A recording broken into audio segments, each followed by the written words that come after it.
avoir enlevé leur foulard en public et dénoncé le voile obligatoire, ces Iraniennes ont été arrêtées.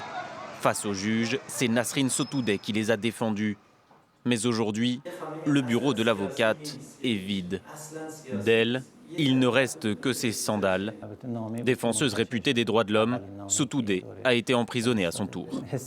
Ça me semble aussi vide, ce n'est pas agréable. Cet endroit a toujours été vivant, plein de gens qui passaient sans arrêt. Reza Khandan affirme que sa femme et mère de leurs 2 enfants a été arrêtée en juin sur des accusations fabriquées de toutes pièces. Lors d'une fouille la semaine dernière, les autorités ont confisqué ses pins.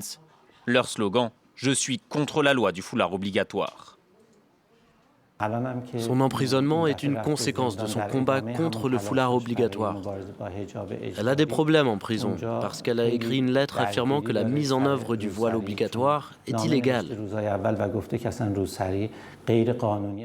Pour Nasrin Sotoudeh, son emprisonnement, comme celui d'autres activistes, est une injustice. Elle a entamé une grève de la faim.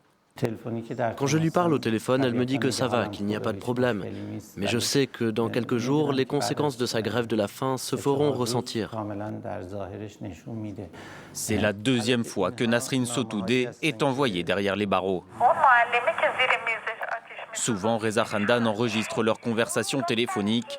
Sa femme lui manque, il attend son retour, mais il ne cessera jamais de soutenir son combat pour les droits de l'homme en Iran.